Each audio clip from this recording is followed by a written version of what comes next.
का डेरिवेशन शुरू करते हैं सिंगल स्लिट एक्सपेरिमेंट।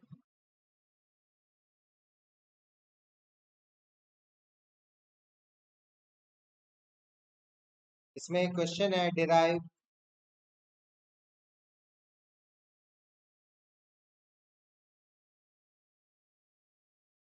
पोजीशन, क्या पोजीशन बोलते थे उसको? Linear position.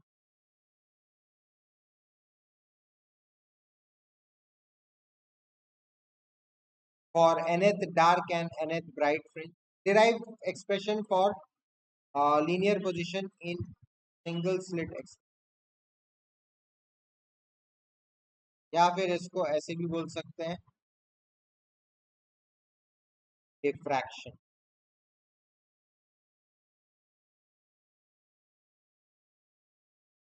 Derive linear position in single slit experiment या डिफ्रैक्शन। चलो सॉल्व करना शुरू करें। का डायग्राम बनाओ सबसे पहले।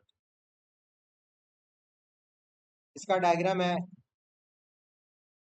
स्लिट, यहाँ पे थोड़ा बड़ा सा बनाओ,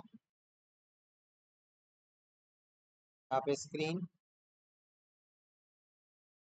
इधर पे सेंट्रल लाइन,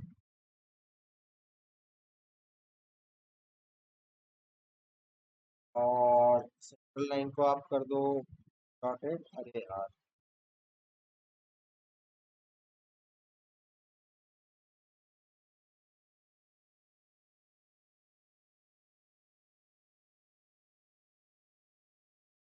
डॉटेड लाइन कर दो।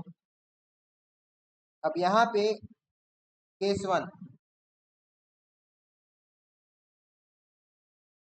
वन है at any point P on central line, वही YDSE जैसे ही है, देखो on central line, at point P on central line. Central line पे अगर पॉइंट पी है, ये हो गया आपका पॉइंट पी, तो आपका जो आपके जो रेज आ रहे हैं, यहाँ पे भी देखो क्या हो रहा है, वेवलेट्स बन रहा है ना यहाँ पे। इधर से क्या आ रहा है, इधर पे वेवलेट्स आ रहे हैं। मान लो यहाँ पे उस वेवलेट के मैं अलग अलग पोजीशन को अलग अलग सोर्सेस के तरह ले लिया। यहाँ से अगर लाइट आ रहा है मतलब क्या, यहाँ वेवलेट्स है, एक यहाँ से निकल रहा होगा ऐसे, एक यहाँ से निकल रहा होगा, इधर से निकल रहा होगा, है ना, वेवलेट्स है। लोग पढ़े थे हाइगन्स प्रिंसिपल में कि एक वेव फ्रंट के हर पॉइंट को हम एक न्यू सोर्स ऑफ वेवलेट मान सकते हैं। तो यहाँ पे हर पॉइंट को हम एक न्यू सोर्स मान लेते हैं, ठीक है। तो अब इस स्लिट का जो विड्थ है दैट इज स्मॉल डी, ये हो गया कैपिटल डी, और इस पॉइंट को जो फर्स्ट वेव जो पॉइंट है फर्स्ट सोर्स है उसको मैं एल ले ले रहा हूँ, और जो लास्ट पॉइंट है उसको मैं एम ले ले रहा हूँ, ठीक है। अब एल से भी एक वेव जा रहा है ऐसे, एक रे जा रहा है इस तरह से, और एम से भी एक वेव जा रहा है इस तरह से। बिकॉज ऑफ सिमेट्री ये एक आइसोसेलेस ट्रायंगल जैसे बन गया, और क्या हो जाएगा, L P is equal to M P हो जाएगा। L P equal to M P हो जाएगा, ठीक है। तो अगर पॉइंट पी सेंट्रल लाइन में और D is much much greater than small d, तो L P is equal to M P,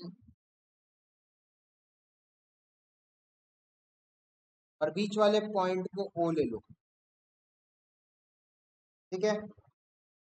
या फिर L P minus M P equal to 0 हो जाएगा। देयरफॉर पार्ट डिफरेंस क्या हो जाएगा, path difference equal to delta x. Delta x क्या हो जाएगा, 0 हो जाएगा, क्योंकि दोनों का सेम लेंथ है, तो डिफरेंस तो है नहीं पार्ट डिफरेंस, तो delta x is 0। Delta x 0 कब होता है, delta x is 0 in constructive interference, है ना। इसका मतलब क्या हो रहा है, इसका मतलब ये है कि constructive interference is happening at central line, और इस फ्रिंज को, जो यहाँ कंस्ट्रक्टिव इंटरफेरेंस हो रहा है, मतलब ये जो ब्राइट फ्रिंज बना, this bright fringe is called central bright.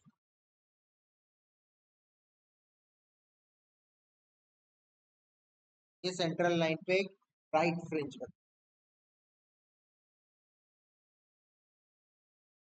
आया समझ में? ये हो गया सेंट्रल लाइन का। अब हम लोग ऊपर और नीचे देखेंगे क्या क्या होता है।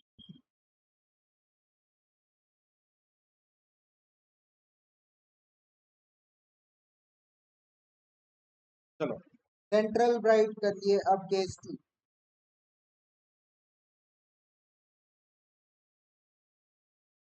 केस टू के लिए फिर से वही डायग्राम बनाओ।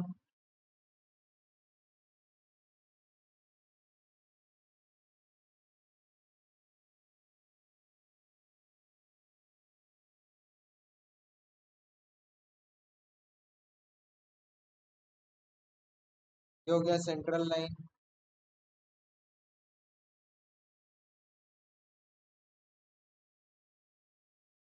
ये हो गया तो वेवलेट था छोटा छोटा,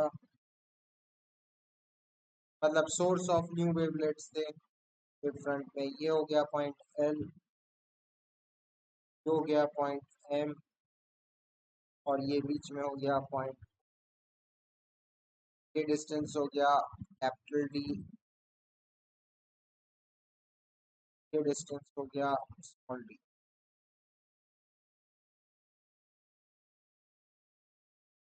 अब इसमें क्या होगा, मैं थोड़ा टेढ़ा करके ले जाऊंगा। At any point, case two है, at point P not on the central line. जब पॉइंट पी सेंट्रल लाइन में नहीं है, तो मान लो मेरा पॉइंट पी इधर है। अब एल से पी गया ये, और एम से पी गया ये, ठीक है। मान लो ये एंगल थीटा है। अच्छा, D is much much greater than small d, तो मान लो ये एंगल थीटा है।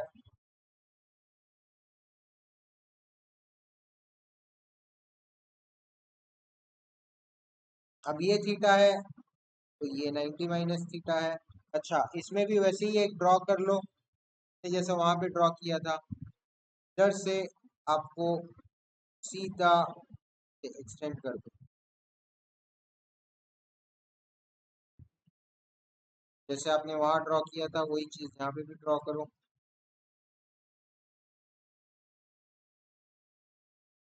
यहाँ से सीधा नीचे 90 डिग्री। ये थीटा है, ये 90 है, तो ये क्या होगा, 90 माइनस थीटा हो जाएगा। ये हो गया मेरा 9 माइनस 90, है ना। तो ये 90 माइनस थीटा है, ये 90 है, तो मेरा ये क्या हो जाएगा, थीटा हो जाएगा। काफी हद तक वैसे सही है ना। अब इसी ट्रायंगल को साइड में बना दो।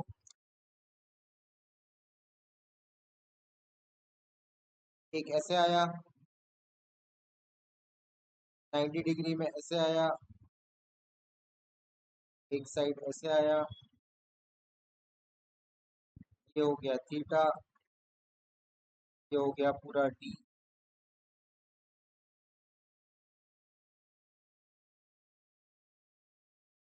है, ये 90 डिग्री हो गया। ऊपर वाला पॉइंट हो गया एल, नीचे हो गया एम, और यहाँ पे बीच में हो गया ओ। पॉइंट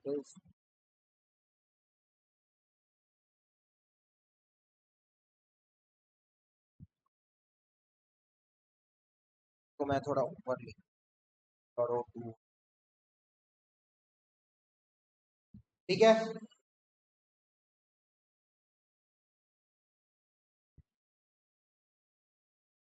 अब देखो,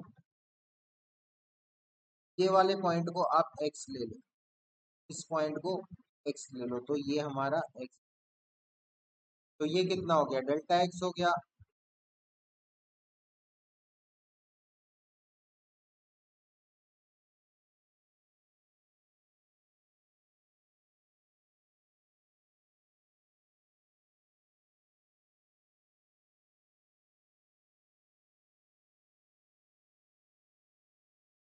चलो इसका डेरिवेशन लिखना शुरू करते हैं।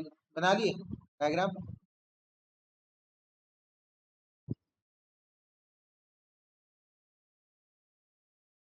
Eight point away from centre, या फिर ये तो मैं लिख ही दिया था ऊपर, नॉट ऑन द सेंटर, ठीक है। अवे फ्रॉम सेंट्रल लाइन क्या हो रहा है, L parallel to M is parallel to OP. क्यों? क्योंकि P is much greater than D. As there are many sources, as there are many sources, इस छोटे से जगह में बहुत सारे सोर्स हैं।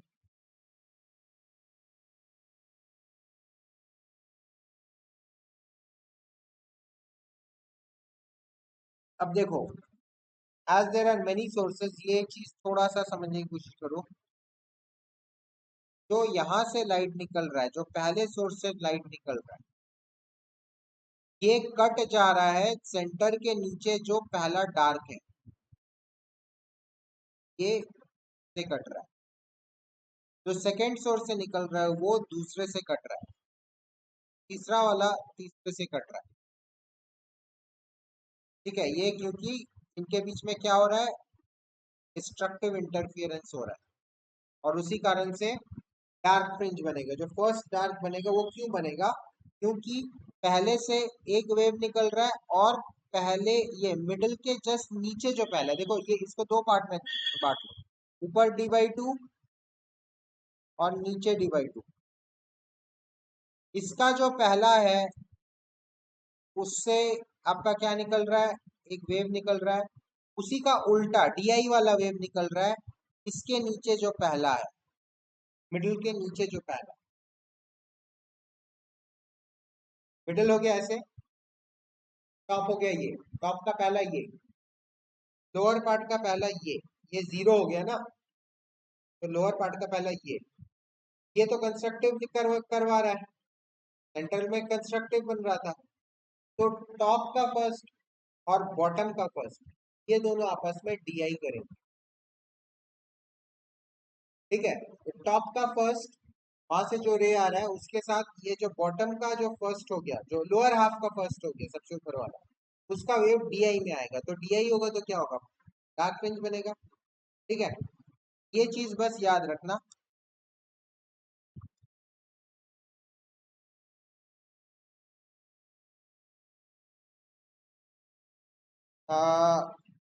वन डी मतलब first dark,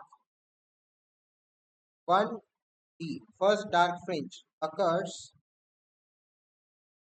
cause of DI, effective interference between waves from L and O। L के नीचे पहला, O के नीचे पहला, दोनों DI करते हैं और 1D बनाते हैं। पाथ डिफरेंस क्या हो जाएगा, therefore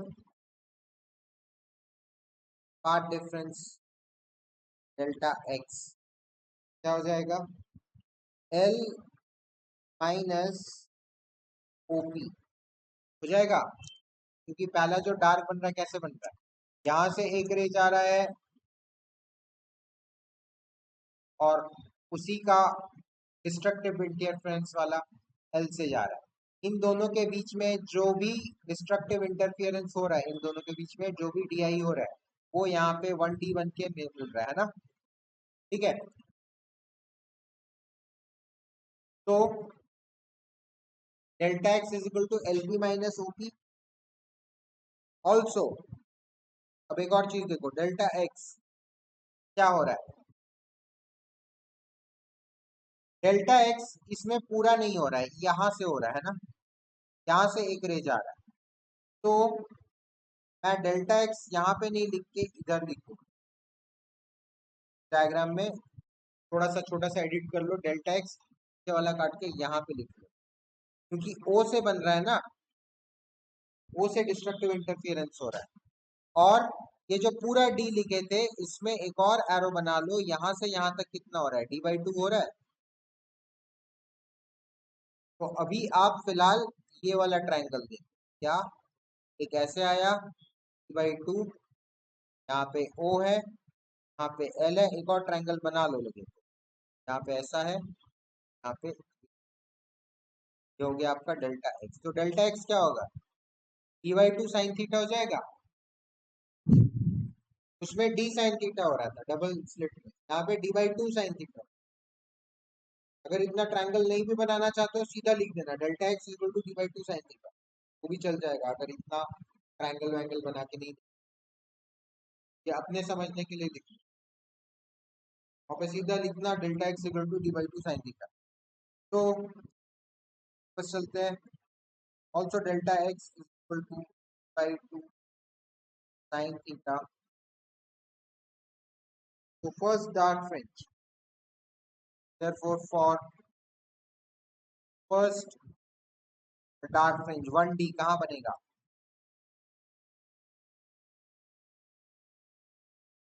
DI होना चाहिए। डार्क फ्रिंज मतलब DI, और DI मतलब क्या, डेल्टा एक्स क्या रहता है, λ/2 रहता है, कल मैंने लिखाया था। तो आप क्या करोगे, simplify d/2 sine theta is equal to λ/2,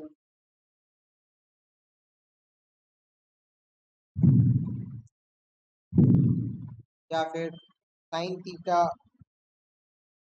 is equal to λ/2, और 2 ऊपर और d नीचे, तो 2 2 कट गया, मतलब साइन थीटा इक्वल्स λ/d।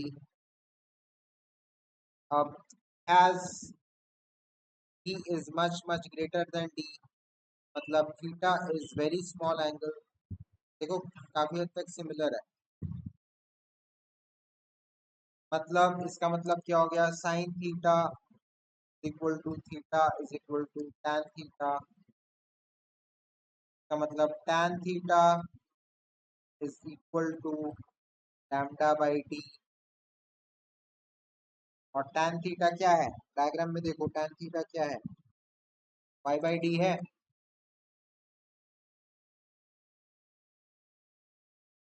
ये भी थीटा ही होगा, पैरेलल है। ये क्या हो गया आपका y, और ये क्या हो गया आपका, यहाँ से लेके यहाँ तक, यहाँ से लेके यहाँ तक हो, है ना। तो y/d हो गया tan theta.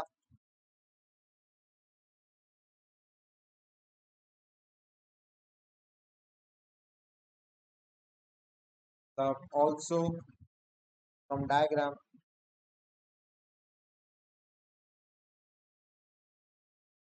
tan theta is equal to y/d, का मतलब हो गया इक्वेटिंग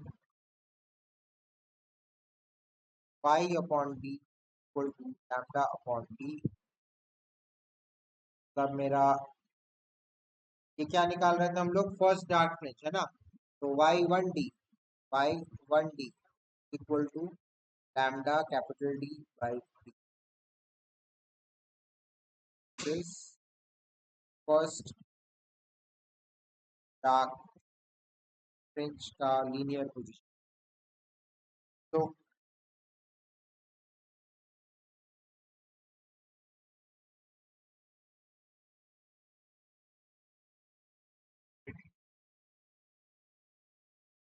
फर्स्ट डार्क फ्रिंज आ गया एक तरफ ऊपर वाला, नीचे वाला क्या होगा, सेम ही होगा, है ना।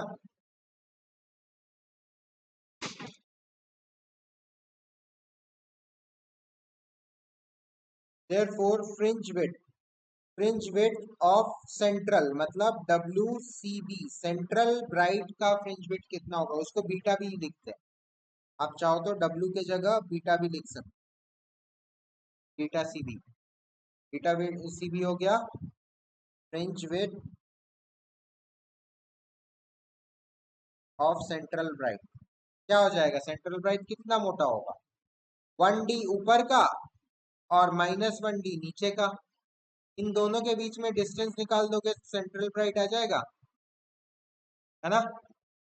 तो क्या होगा, is equal to Y of +1d और माइनस वाई ऑफ -1d, है ना, पर और नीचे। तो वाई ऑफ +1d आपका आ गया lambda D by D, minus Y of -1d क्या आ गया, minus lambda D by D, minus minus plus हो गया, ये हो गया 2 लैम्डा डी बाई डी, ये हो गया width of central bright 2 lambda D by D, this is width of central bright.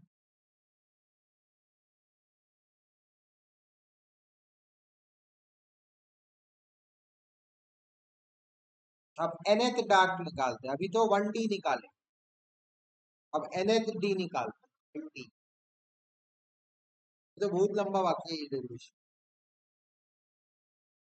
चलो, for nth dark, nth dark fringe के लिए क्या हो जाएगा, वही d/2 sine theta is equal to n lambda, ये कल मैंने लिखाया था, डार्क फ्रिंज के लिए n लैम्डा/2 बनता है। तो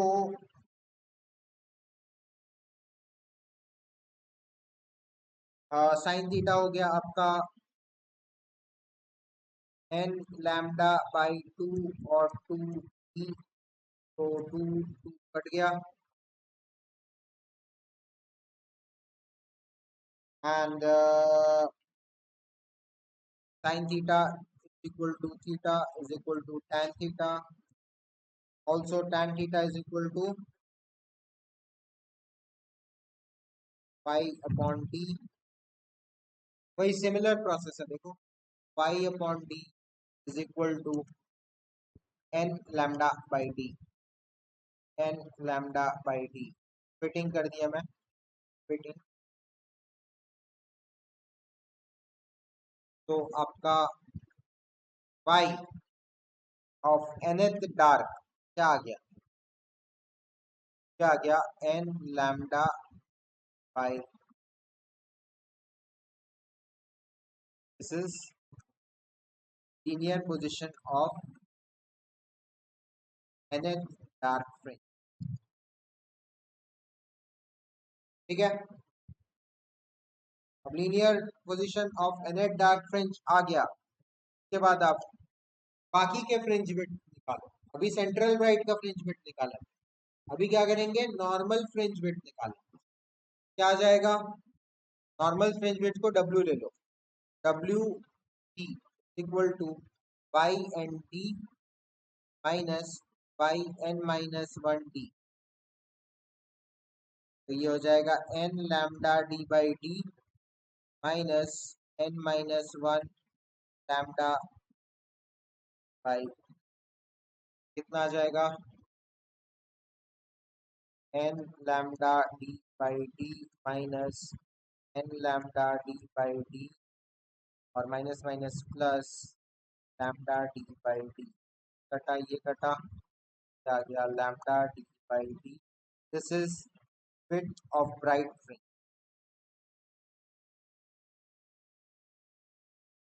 width of all other fringes, बस सेंट्रल ब्राइट जो रहता है वो 2 लैम्डा डी बाई डी होता है, ट्वाइस होता है इसका, मतलब समझ रहे हो कैसे बना, सारे फ्रिंज इक्वल विड्थ के, डार्क ब्राइट दोनों, बीच वाला बस double width 2 lambda D by D आया ना, बीटा जो किए थे बीटा सी बी, ठीक है, बाकी सब इक्वल रहते,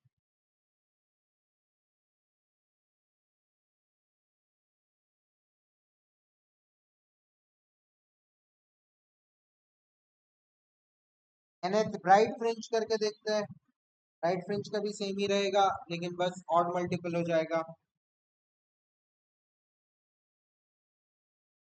फॉर ब्राइट फ्रिंज।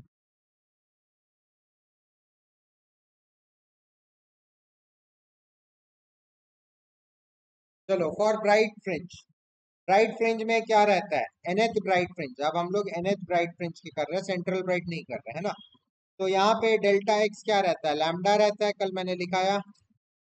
तो वही सेम करो, डी बाई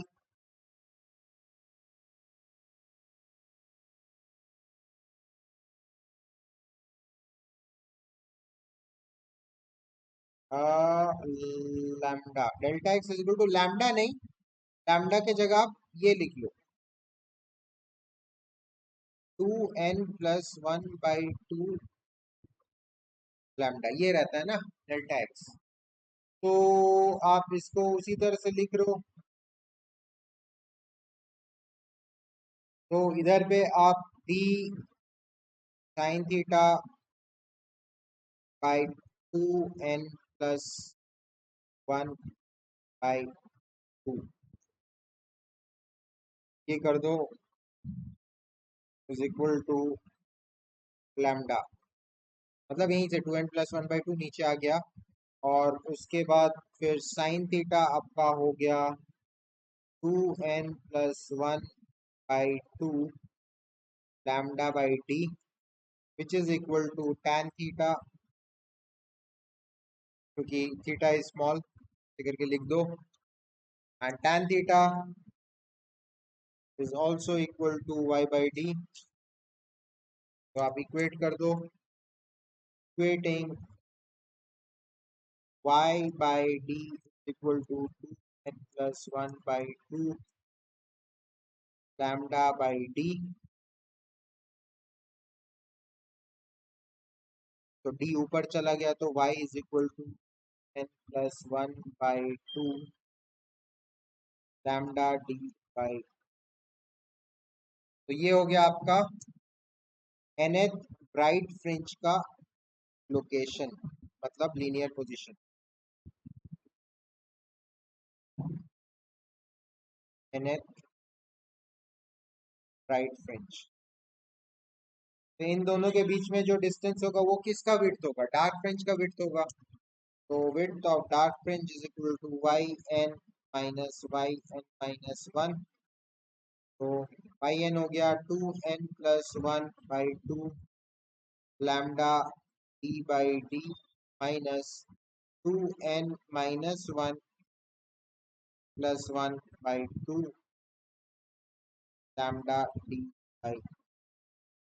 तो ब्रैकेट खोल दो, तो 2n lambda d by d by 2 नहीं plus lambda d by d और 2 minus 2n/2 lambda d by d minus minus plus 2/2 lambda d by d और minus lambda d by 2d। देखो क्या क्या कट रहा है, ये कटा, ये कटा, ये कटा, ये कटा, और यहाँ 2 और 2 कटा। तो मेरा width ऑफ डार्क फ्रिंज भी आ गया lambda d by width of dark fringe.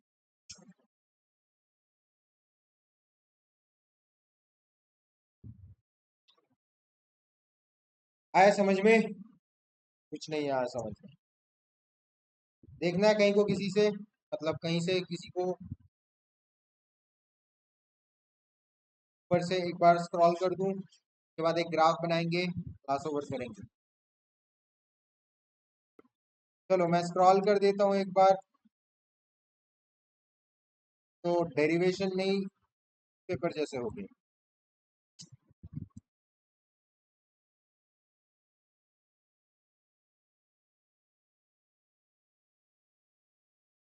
This is just case 2। क्या बोल रहे हो?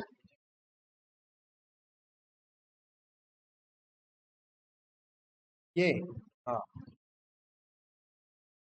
अरे चलो स्क्रॉल कर रहा हूँ, देख लो। फर्स्ट डार्क फ्रेंच, y1d आ गया, y-1d भी निकाल लिए, फिर सेंट्रल राइट का विड्थ निकाल लिए, यहाँ तक थोड़ा इंपॉर्टेंट है। उसके बाद फिर बर्मुडा ट्रायंगल में खो जाओ, वाई एन डी निकाल लो, डब्ल्यू भी निकाल लो, वाई एन डी और Y N N minus one N D करके, वाई एन बी निकाल लो, और फिर डब्ल्यू बी निकाल लो, वाई एन माइनस वन करके। ये आ गया पूरा, ठीक है।